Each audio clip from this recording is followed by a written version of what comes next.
इसमें हमें देखना है, फर्स्ट टॉपिक स्टार्ट करते हैं। ऐसे जो ओशियन होता है, ओशियन के टेम्परेचर ओशियन टेम्परेचर देखेंगे। ओशियन क्या हो गया, एक ये वाटर मास है, वाटर बॉडी है, ठीक। इसका टेम्परेचर देखेंगे। क्यों देखेंगे भाई, ये भी है ना ज्योग्राफी जो पढ़ेंगे भाई, इसका पीछे क्या रीजन होगा। ये टेम्परेचर जान के हमें क्या फायदा मिलेगा, क्या चीज है। अब क्या इसका बेनिफिट होगा, जस्ट एक यदि देखें तो ओशियन टेम्परेचर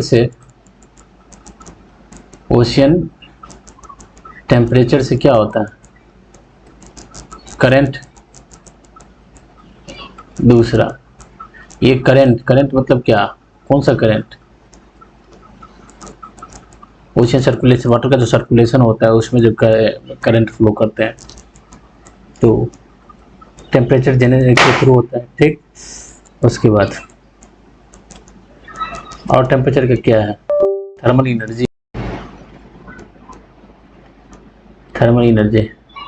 ओशियन के थ्रू भी एनर्जी का प्रोडक्शन होता है। और इकोसिस्टम को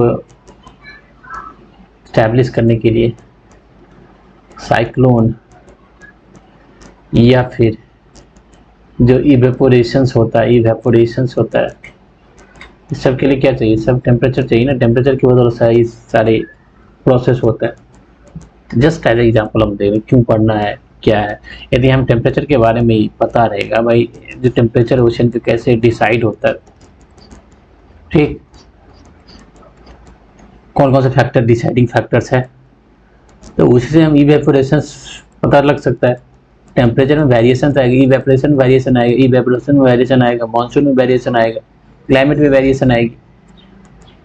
टेम्परेचर में वेरिएशन किससे आता है, क्लाइमेट चेंज की वजह से, ठीक। जस्ट एज एग्जाम्पल मान लो कि ये देखो, हम उस तरह से नहीं इस चीज को देखने के जो भाई टेम्परेचर है ये है ऐसे कि टेम्परेचर को वो बता दें ये फैक्टर होता नहीं। एक टॉपिक पढ़ रहे हैं तो उसका मतलब मल्टीपल डायमेंशन आप कैसे सोच पाते हैं, देख पाते हैं।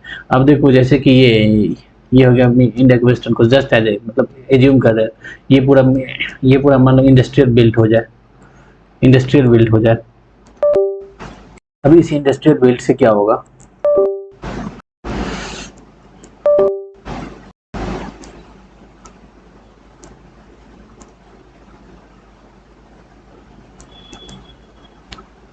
ये इंडस्ट्रियल बिल्ट से इंडस्ट्री लग जाए यहाँ,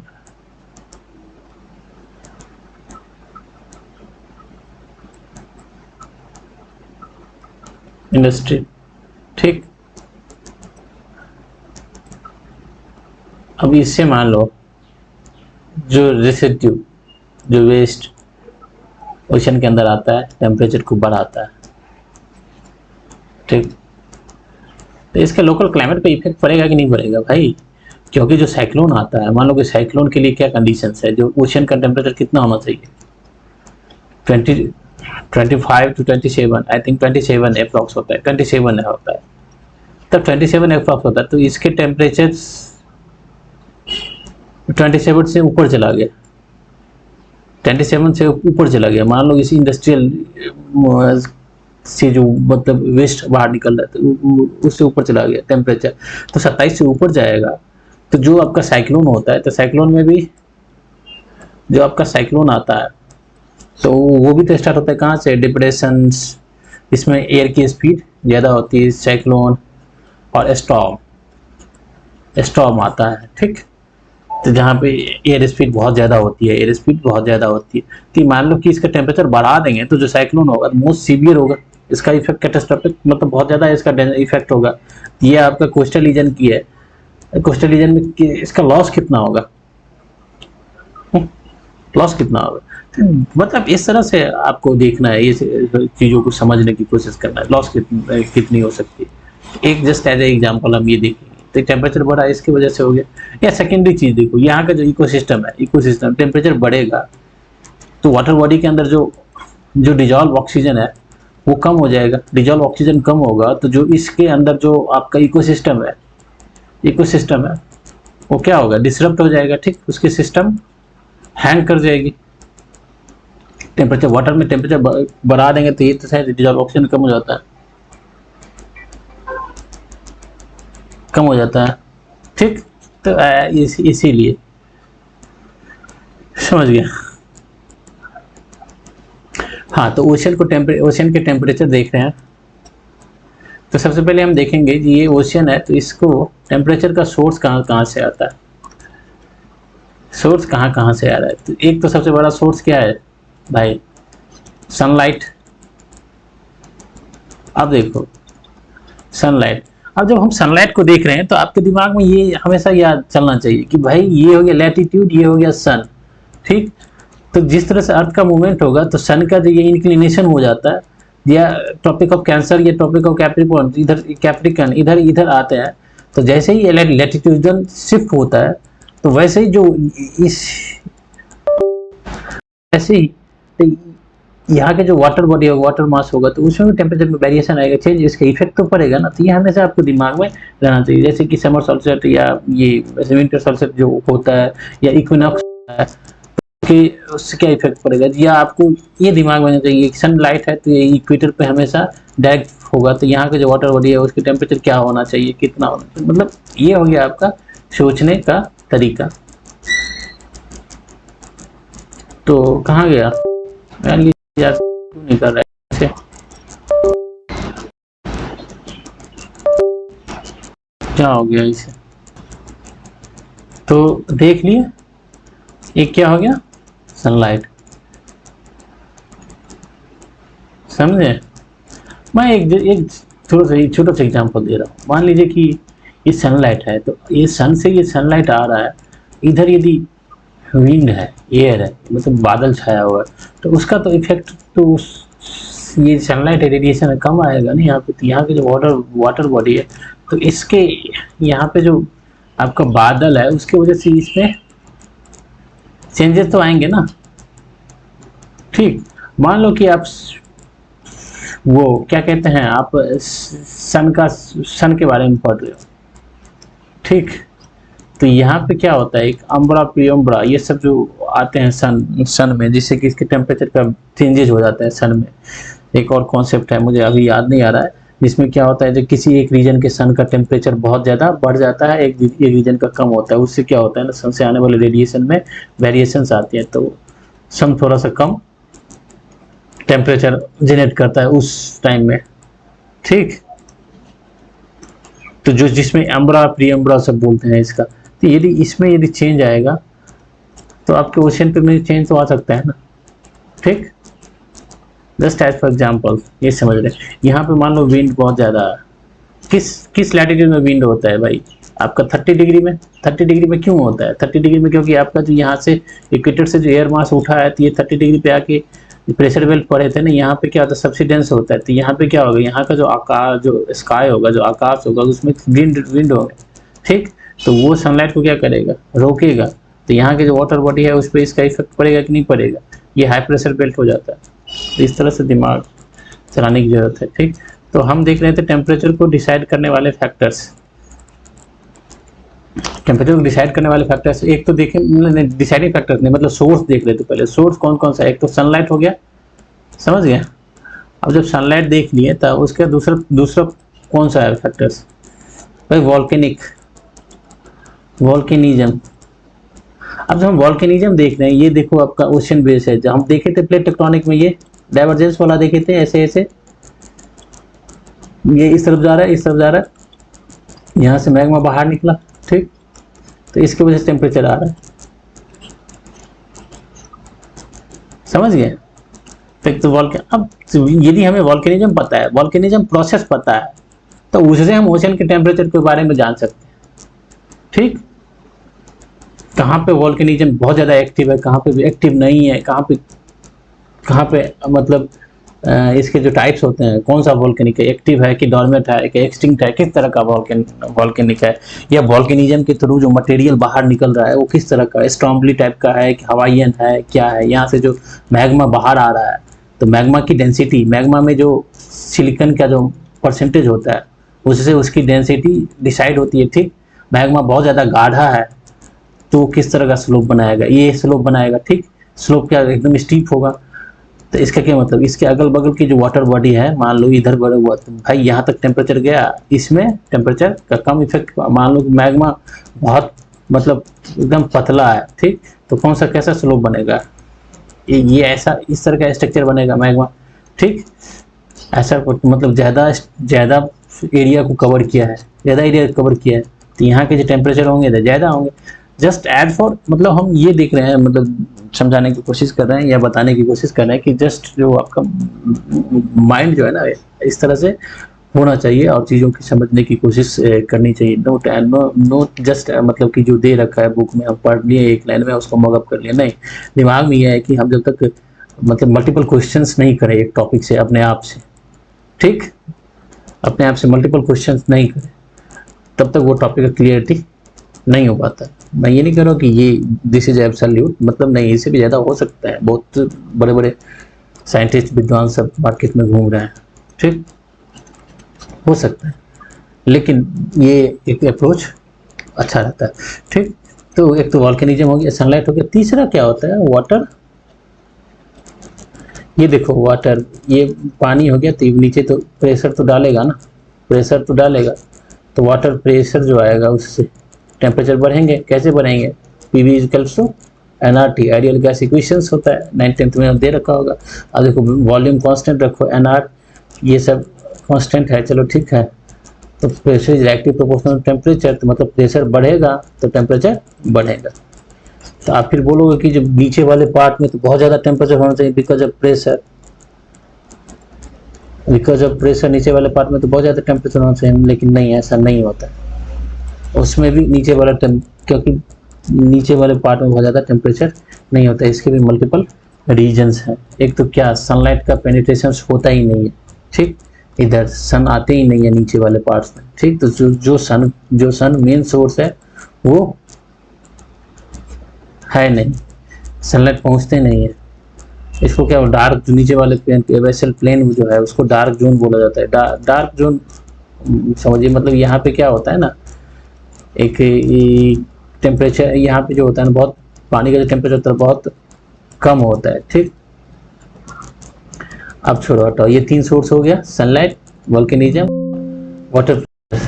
इसके अलावा भी कुछ हो सकता है क्या, सनलाइट, वोल्केनिज्म और ये प्रेशर, इसके अलावा कुछ और हो सकता है कि नहीं हो सकता है, आप कुछ सोचो। मान लो कि आप खुद दिमाग लगाना, जो टेम्परेचर इसके अंदर कैसे बढ़ेगा। देखो बढ़ने से कि कौन कौन से फैक्टर से इसके टेम्परेचर, वाटर इसमें टेम्परेचर बढ़ सकते हैं, ठीक। अब बढ़ने का जो एक होगा नेग्लिजेबल इफेक्ट होगा, मान ली कि नेग्लिजेबल होगा। जैसे कि देखो ये अभी जस्ट मैं आपको एक एग्जांपल दिखा रहा हूँ, अभी क्या हुआ था, ये 2011 में क्या, ये जापान हो गया, इसका यहाँ पे फुकुशिमा पावर प्लांट है, उस फुकुशिमा एक्सीडेंट हुआ था 2011 में। तो उससे क्या हो गया कि उसके पावर प्लांट से जो कंटामिनेटेड रेडियोएक्टिव मटेरियल था वो बाहर आया, और ये पूरे, क्योंकि यहाँ पे जो कूलेंट रखा गया था ना वो कौन था, वाटर से कूल किया जाता था उसके पावर प्लांट को, ठीक। तो उस वाटर में जो रेडियोएक्टिव मटेरियल था वो क्या किया, मिल गया, तो उसके ये पूरा वाटर क्या हो, कंटामिनेटेड हो गया, ठीक। अब इसको क्या करना है, इस कंटामिनेट का जो मतलब मिक्स्ड वाटर, टॉक्सिक वाटर हो गया, इसको इसमें ओशियन में, पैसिफिक ओशियन में इसको डालना है, ठीक। तो उसके लिए तो सबसे पहले तो अपने मन से तो डाल नहीं देगा भाई, AIEA से इंटरनेशनल एटॉमिक एनर्जी एजेंसी है जो, क्योंकि जो मॉनिटर करता है कौन देखता है, जो किसी कंट्री के अंदर आपका न्यूक्लियर पावर प्लांट है तो वो मॉनिटर करने का किसका काम है, इंटरनेशनल एटॉमिक एनर्जी एजेंसी है, उसका काम है। ये एटॉमिक एनर्जी एजेंसी है, वो काम करता है।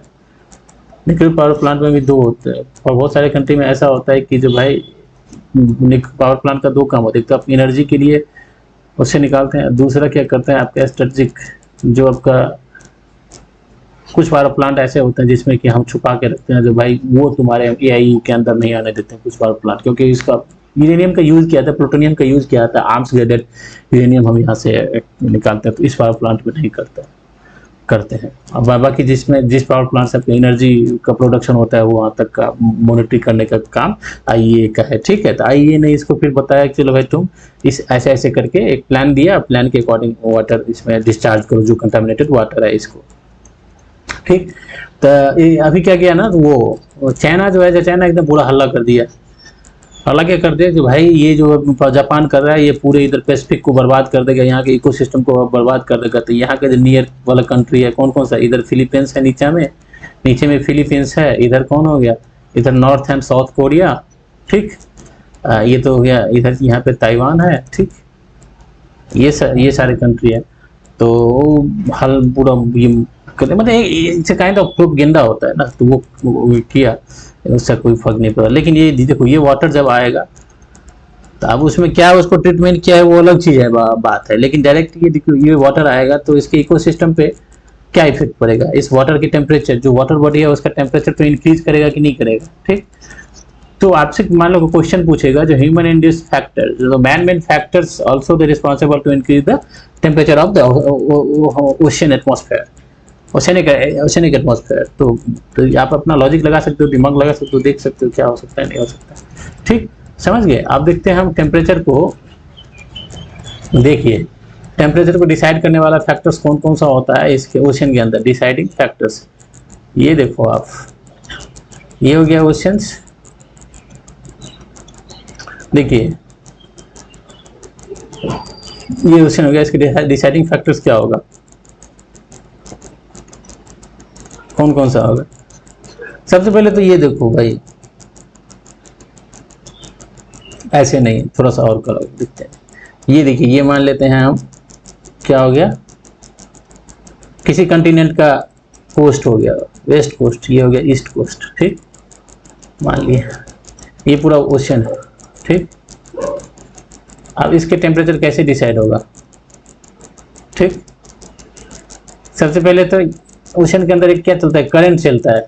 ठीक, तो वो करंट डिसाइड करेगा, समझ गए।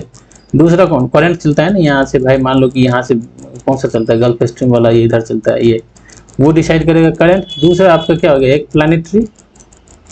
प्लानिटरी विंड, जो आपका ट्रेड विंड है, वेस्टर्लीज है, ये सब विंड भी डिसाइड करेगा। भाई मान लो यहाँ का पानी गर्म है, हवा चला जोर से एकदम, सारे पानी को लेके, गर्म वाला पानी को लेके इधर लेके चला आया, तो वो तो डिसाइडिंग फैक्टर्स हो गया ना, प्लानिटरी विंड हो गया। तीसरा कौन सा हो सकता है, जो आपका structure of the structure oceans. ठीक, उसके बाद क्या हो गया, लैटिट्यूड हो गया, लैटिट्यूड और लॉन्गिट्यूड भी डिसाइडिंग फैक्टर्स होगा ना। अब देखो, मान लो पैसिफिक ओशन है, Pacific ocean latitude longitudinal distance बहुत ज्यादा है, मान लो कि इसके बीच में कुछ है ही नहीं, बहुत ज्यादा है ना, तो लैंड का इफेक्ट पड़ेगा ही नहीं पड़ेगा। हाँ, दूसरा effect of the land mass, समझ गए, लैंड मास का इफेक्ट। उसके बाद मान लो यहाँ पे आइस कैप है। ठीक, ये मेल्ट किया, तो आइस कैप मेल्ट किया। अब यहाँ पे ये मेल्ट किया तो ये ठंडा पानी आ जाएगा ना यहाँ पे, इधर पे, जैसे कि यहाँ पे अमेरिका के लेब्रोडर करंट है, लेब्रोडर करंट है, तो ये क्या है, कोल करंट है, इधर से आता है। ये कोल करंट इधर से क्या चला, गल्फ स्ट्रीम चला, ये दोनों मिलता है यहाँ पे, इसको होन्शू का कोस्ट ऑफ होन्शू बोला जाता है, जहाँ पे क्या होता है, जब ये दोनों मिलते हैं तो यहाँ पे फॉग बनता है। अब फॉग बनता है तो इसके वजह से क्या होता है यहाँ पे,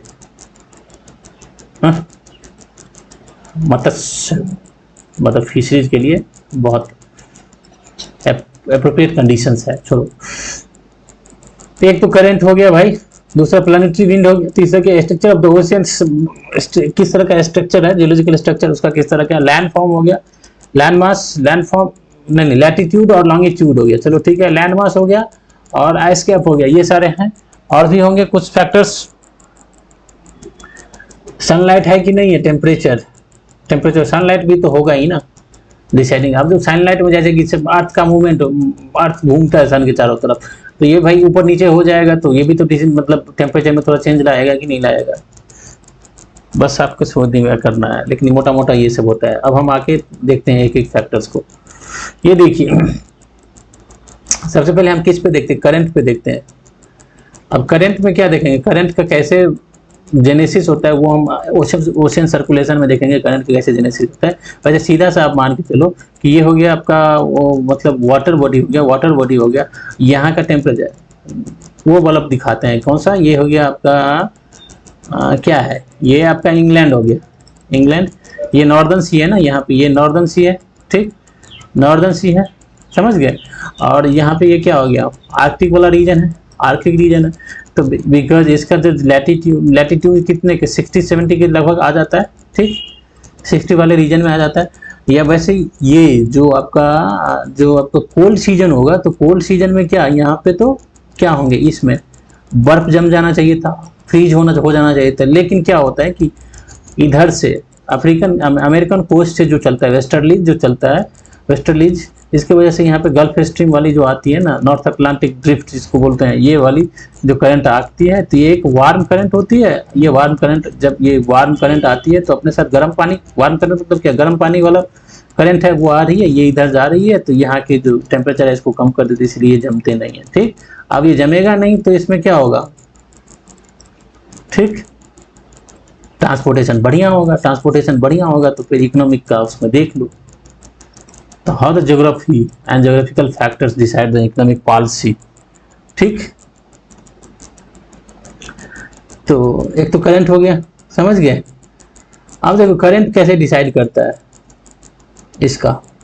अब करंट कैसे देखिए, जैसे कि आपको देखो कॉन्टिनेंट के हमेशा वेस्ट कोस्ट में क्या होता है, डेजर्ट होता है। किस वजह से होता है डेजर्ट, क्योंकि कोल्ड करंट चलते हैं, कोल्ड करंट की वजह से होता है। कोल्ड करंट के जो वहाँ पे जो होते हैं ना, वेपराइजेशन होता नहीं है, वेपराइजेशन से वहाँ के जो विंड होते हैं उसमें बारिश करने की कैपेसिटी होती नहीं है, तो एकदम ड्राई वाला रीजन हो जाता है वो वेस्ट कोस्ट में, ठीक। तो किसके वजह से होता है, कोल्ड करंट की वजह से।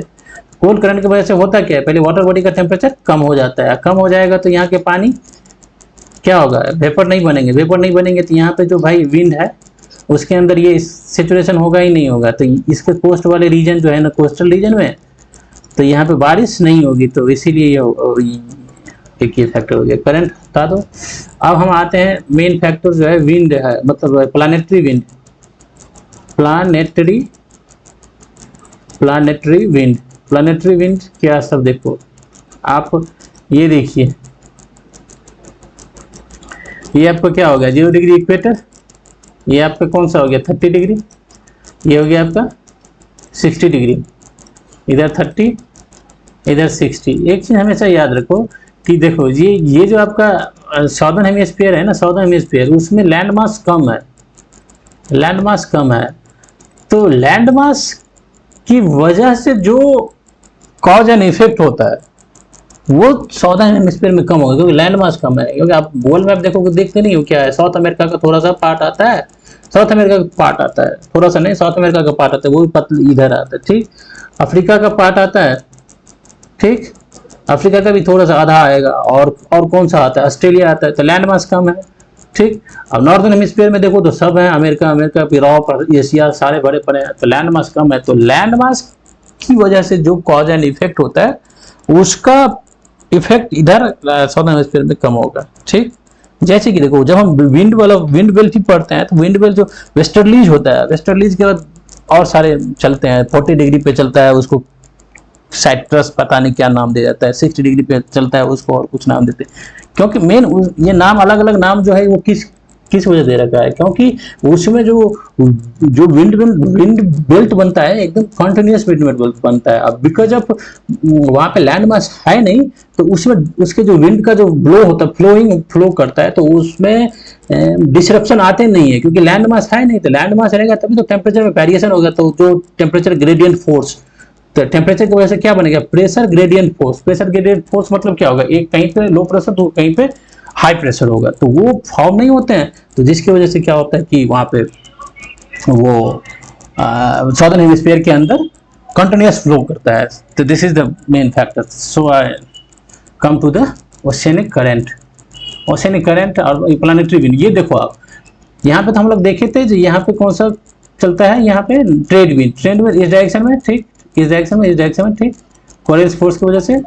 यहाँ से कौन सा चलेगा, इधर भी, ये इस डायरेक्शन में, इस डायरेक्शन में, इस डायरेक्शन में, इस डायरेक्शन में।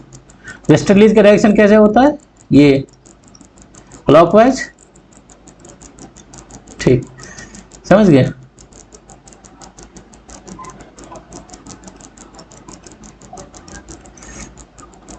अब देखो यहां पे क्या होता है, जब ये विंड यहां से चलेगा तो एक कॉन्सेप्ट होता है अपवेलिंग डाउनवेलिंग। अब देखो ये ओशन हो गया, ठीक। अब यहां से विंड जा फ्लो कर रहा है यहां से, तो यहाँ के जो वाटर मास है उसको तो अपने साथ लेके चला जाएगा, तो यहाँ का वाटर लेवल क्या होगा, जो कोस्टल रीजन है यहाँ का वाटर लेवल कम हो जाएगा। वाटर लेवल जैसे ही कम हो जाएगा तो नीचे का जो वाटर है इसको कंपनसेट करने के लिए ऊपर की तरफ आएगा, तो इसको क्या बोलेंगे, अपवेलिंग, अपवेलिंग, ठीक। तो यहाँ पे जल का टेम्परेचर क्या हो जाएगा, कम हो जाएगा। यहाँ के जो वाटर, क्योंकि नीचे से आया था, नीचे का टेम्परेचर क्या होता है, कम होता है। वर्टिकल डिस्ट्रीब्यूशन ऑफ टेम्परेचर जब देखेंगे तो वैसे क्या होता है, नीचे सन का सनलाइट जाते नहीं है, तो जनरली क्या होता है, जो एबेसल प्लेन नीचे वाला टेम्परेचर बहुत कम होता है, ठीक। तो यहाँ से जाएगा तो यहाँ पर कौन सा हो जाएगा, टेम्परेचर कम हो जाएगा यहाँ का। अब देखो, अब जब यहाँ से ये वाटर को लेके जा रहा है तो ये अपने साथ लेके आएगा प्लानिटरी विंड, और ये वेस्ट कोस्ट पे जाके क्या करेगा, यहाँ पे इसको जमा करेगा, पायलन कर देगा। तो यहाँ पे क्या हो जाएगा, because of water pressure, water pressure से क्या हो जाएगा, डाउन वेलिंग होगा, ठीक, डाउन वेलिंग होगा, और वाटर प्रेशर बढ़ेगा, डाउन वेलिंग होगा, तो बिकॉज ऑफ प्रेशर, प्रेशर की वजह से क्या होगा, यहाँ का टेम्परेचर बढ़ जाएगा। सेम एज, तो ये वाला जो रीजन है 0 से 30 डिग्री वाला जो कोस्ट ये है, तो यहाँ पे इसे ट्रेड विंड की वजह से इसके ईस्ट कोस्ट पे क्या होगा, यहाँ से पानी को लेके चला गया भाई, चला गया, तो यहाँ से पानी को लेके चला गया, तो यहाँ के टेम्परेचर यहाँ से क्या हो जाएगा, अपवेलिंग, यहाँ का पानी, नीचे वाला पानी आएगा, नीचे में कौन सा पानी है, ठंडा पानी है, तो जो कोल्ड वाटर है ये ऊपर आया, इसको कंपनसेट कर दिया, तो ठीक है भाई, पूरा कर दिया, चलो, लेकिन टेम्परेचर तो कम हो जाएगा ना, क्योंकि नीचे का ठंडा पानी है, तो यहाँ टेम्परेचर कम हो जाता है, ठीक। अब यही जब वाटर लेके आएगा तो इस कोस्ट पे क्या करेगा, इस कोस्ट पे पानी को लेवल बढ़ जाएगा, तो because of water mass, water pressure की वजह से क्या होगा, डाउन वेलिंग होगा, उसकी वजह से क्या हो जाएगा, टेम्परेचर बढ़ जाएगा। तो ये 30 डिग्री वाले में इसके ईस्ट कोस्ट पे टेम्परेचर कम होगा, और यहाँ के वेस्ट कोस्ट पे टेम्परेचर बढ़ेगा। इसी वजह से जो कि ब्राजीलियन करंट है, ब्राजीलियन करंट या फ्लोरिडा वाला उस कोस्ट पे जो चलता है, अभी हम देखेंगे अटलांटिक सर्कुलेशन देखेंगे, जब करंट पढ़ेंगे तो उसमें पता चलेगा, तो यहाँ पे टेम्परेचर बढ़ जाएगा, ठीक। लेकिन जब हम इसमें आते हैं, इसके इस वाले पार्ट में, ठीक, तो यहाँ पे क्या होगा, यहाँ पे क्या होगा, यहाँ से ये इस डायरेक्शन में फ्लो कर रहा है, तो ये अपने साथ क्या करेगा, पानी को लेके जाएगा, तो यहाँ का टेम्परेचर कम हो जाएगा, ठीक। और यहाँ पे लेके आया है तो ये पानी को यहाँ पे बढ़ाएगा, तो यहाँ का टेम्परेचर क्या हो जाएगा, बढ़ जाएगा। तो जो वेस्टर्लीज है, तो वेस्टर्लीज से इफेक्टेड जो लैटिट्यूड है, उसके जो वेस्टर्लीज से इफेक्टेड जो लैटिट्यूड है, उसके वेस्टर्न साइड का टेम्परेचर कम होगा और ईस्टर्न साइड का टेम्परेचर ज्यादा होगा, क्योंकि ये देखो इसका डायरेक्शन, देखो इसका डायरेक्शन कहाँ कैसे फ्लो कर रहा है, साउथ वेस्ट ऐसे फ्लो कर रहा है ना, तो ये साउथ वेस्ट से नॉर्थ ईस्ट की तरफ फ्लो कर रहा है, ठीक, साउथ वेस्ट से नॉर्थ की तरफ। और उसी तरह ईस्टर्लीज में क्या होता है, ईस्टर्लीज का ये कौन सा है, ओशियन के, किसके, ये ओशियन है, ये ओशियन के ईस्टर्न साइड का टेम्परेचर कम होगा और वेस्टर्न साइड का टेम्परेचर ज्यादा होगा। कौन किस वाले में, ट्रेड विंड वाले में। लेकिन वेस्टर्लीज में ओशियन के वेस्ट साइड का टेम्परेचर कम होगा और इस साइड का टेम्परेचर ज्यादा होगा। प्लानिटरी विंड तो हो गया, चलो प्लानिटरी विंड देख लिए, प्लानिटरी विंड हो गया। अब देखो, अब हम देखते हैं क्या, जो कि लैंड मास का क्या इफेक्ट पड़ेगा भाई। ये देखो लैंड मास का, लैंड मास का इफेक्ट क्या पड़ेगा, ये देखो आपका ये वाटर बॉडी, ये देखो वाटर बॉडी, ये हो गया, इसके चारों तरफ से लैंड घेरे हुए, ठीक, यहाँ पे पानी पानी पानी ये भरा पड़ा है, ठीक ठीक। तो पानी का जो स्पेसिफिक हीट होता है क्या होता है, 100 अगर देखें हैं तो ज़्यादा होता है, ये जो टाइम लगेगा गर्म ठंडा होने में। लेकिन यहाँ पे लैंड मास है तो इसके जो टेम्परेचर होगा ये तो जल्दी गर्म हो जाएगा, जल्दी, या इसके वार्म सीजन में और कोल्ड सीजन में। वार्म सीजन में क्या होगा, इसका टेम्परेचर ज़्यादा होगा, तो इसके टेम्परेचर, इस लैंड मास का टेम्परेचर ज़्यादा होने से इस पे इफेक्ट तो पड़ेगा ना, ठीक। लैंड मास इसका इफेक्ट तो पड़ेगा, ठीक। और उसके बाद कोल्ड सीजन में देखोगे, कोल्ड सीजन में देखोगे तो क्या होगा, इसका टेम्परेचर कम होगा, इसका टेम्परेचर कम होगा, तो इसके जो एयर मास होंगे, जो इसके ऊपर जो एयर मास होंगे उसके टेम्परेचर तो कम होंगे, लेकिन जो ओशियन है तो ओशियन का क्या होगा, टेम्परेचर थोड़ा ज़्यादा होगा कंपेयर टू इस लैंड मास का। तो इसके जो साइड वाले, इसके ऊपर वाले एयर मास जो होंगे उसका भी टेम्परेचर कम होना चाहिए, लेकिन ऐसा नहीं होता है। नहीं, उसका भी टेम्परेचर इसके रिस्पेक्ट में कम होना चाहिए। अब देखो ना, आप ये देखो ना, ये हो गया वाटर बॉडी है, इसके चारों तरफ लैंड मास है, ठीक। ये वाटर बॉडी है, ये लैंड मास है। तो मान लो व्हाट इज लैपटॉप का टेम्परेचर, तो ये देखिए, ये इसका लैंड मास है, ये वाटर बॉडी हो गया, ठीक। तो इसमें क्या होता है, मान लो कि वार्म सीजन में क्या होगा, मतलब वार्म वाला गर्मी के टाइम में क्या होगा, गर्मी में तो इधर का टेम्परेचर ज़्यादा होगा, ठीक। तो इसके ऊपर वाला जो एयर मास है उसका भी टेम्परेचर क्या होगा, थोड़ा सा बढ़ा रहेगा। यहाँ का टेम्परेचर क्या होगा, कम होगा, यहाँ के टेम्परेचर कम होंगे, लेकिन इसका टेम्परेचर, इसके ऊपर जो एयर मास है उसका टेम्परेचर कम होगा, क्योंकि ये टेम्परेचर नहीं, उतना कम नहीं होगा, क्योंकि यहाँ वाले यहाँ के जो एयर मास है ना उसका इफेक्ट इस पे पड़ेगा, ठीक। इसका इफेक्ट इस पे पड़ेगा, समझ गए। उसी तरह से कोल्ड में क्या होगा ना, कोल्ड सीजन में क्या होगा, यदि कोल्ड सीजन में ये लैंड वाले एयर मास का टेम्परेचर क्या होगा, कम होगा, लेकिन जो वाटर है, वाटर का टेम्परेचर जनरली क्या होता है, कोल्ड सीजन में ज़्यादा रहता है, लेकिन ऐसा नहीं होता क्योंकि इस लैंड मास का इफेक्ट पड़ता है, ठीक। तो उसी तरह से जो है, तो ये जो फैक्टर्स है ना, यही कारण है इस इंडियन ओशियन है, तो चारों तरफ से क्या लैंड मास से घिरा हुआ। इधर अफ्रीका हो गया आपका, ये अफ्रीका, थोड़ा सा मैप कोशिश करो हमेशा, ये हो गया अफ्रीका, ये आपका अफ्रीका हो गया, ये आपका ऑस्ट्रेलिया हो गया, ठीक। ये आपका आसियान कंट्री हो गया, ठीक। ये अरेबियन पेनिनसुला हो गया। तो आप देखो ये हो गया इंडियन ओशियन। तो इंडियन ओशियन में आप क्या देखोगे, ये चारों तरफ से लैंड मास से घिरा हुआ, ठीक। तो इसमें इसका लैंड मास का इफेक्ट तो पड़ता ही रहता है ना इसमें, समझ गए। अब देखिए, मान लीजिए सेम लैटिट्यूड है, कोई सेम लैटिट्यूड, एक ही लैटिट्यूड के अंदर टेम्परेचर हर एक वाटर बॉडी का एक होना चाहिए, लेकिन ऐसा नहीं होता है। कि उसके पीछे क्या रीजन है, उसके पीछे रीजन क्या है कि देखिए, जो आपका जो वाटर बॉडी है, जैसे कि मान लीजिए मेडिटेरेनियन सी है आपका, मेडिटेरेनियन सी कैसा है, ये देखिए आपका, ये कहाँ गया, ये अफ्रीका है, ये हो गया जिब्राल्टर है ना, स्ट्रेट जिब्राल्टर हो गया, ये आपका मेडिटेरेनियन सी हो गया, ठीक। इधर ये घिरा हुआ, तो ये मेडिटेरेनियन सी है, तो ये भी तो चारों तरफ से लैंड मास से घिरे हुए हैं, और बहुत सारे इसमें रिवर की वजह से फ्लो हो रहा है, रिवर की वजह से वाटर आ रहे हैं, ठीक। तो इसी लैटिट्यूड पे यदि कोई दूसरा, मतलब इधर अटलांटिक ओशन है, तो उसके दोनों का टेम्परेचर क्या सेम हो सकता है कि नहीं है, ये सोचने वाली बात है। नहीं होगा सेम ना, ये लैंड मास से घिरा हुआ है, ठीक। तो एक ही लैटिट्यूड के ऊपर यदि कोई सेमी क्लोज्ड है या पार्शियल क्लोज्ड है या ओपन है, जिस तरह की वाटर बॉडी है उस पे उसके लैंड मास का इफेक्ट पड़ता रहेगा। और बस हो गया, इतना ही दिमाग लगाओ, इससे ज़्यादा नहीं दिमाग लगाओ। और कौन कौन से फैक्टर देखे थे, तो मेन होता है भाई प्लानेटरी विंड हो गया, और वो समझ गए, मेन प्लानेटरी विंड का रोल होता है। और उसके बाद जैसे कि आप देखो आइस मेल्ट करेगा, आप देखो ये आपका हो गया, तो इधर आपका के कौन सा रीजन है, अंटार्कटिका वाला रीजन है, इधर आर्कटिक वाला रीजन है, आर्कटिक वाला रीजन है। अब देखो क्लाइमेट चेंज होगा, क्लाइमेट चेंज की वजह से क्या होगा, यहाँ के जो आइस कैप है, जो भी मतलब है, ग्रीनलैंड कहाँ, यहाँ पे है, ग्रीनलैंड यहीं पे है ना, अफ्रीका, ये आपका कनाडा के जस्ट बगल में, इधर यहाँ पे है आपका कौन सा है, एक स्टेट है ड्रेकन्स, आई थिंक, पता नहीं है, यही कुछ नाम है, वो स्टेट है। इधर ग्रीनलैंड हो गया, ग्रीनलैंड किसका है, डेनमार्क का है। तो मान लीजिए कि टेम्परेचर बढ़ने से ये गल के आ जाएगा, मतलब फ्रीज, मतलब मेल्ट करने के बाद इधर आ गया, तो यहाँ के टेम्परेचर क्या कर दिया, कम कर दिए थे, तो क्लाइमेट को चेंज हो गया। क्लाइमेट चेंज सब कह रहे हैं, तो यही सब तो चीज़ है क्लाइमेट चेंज।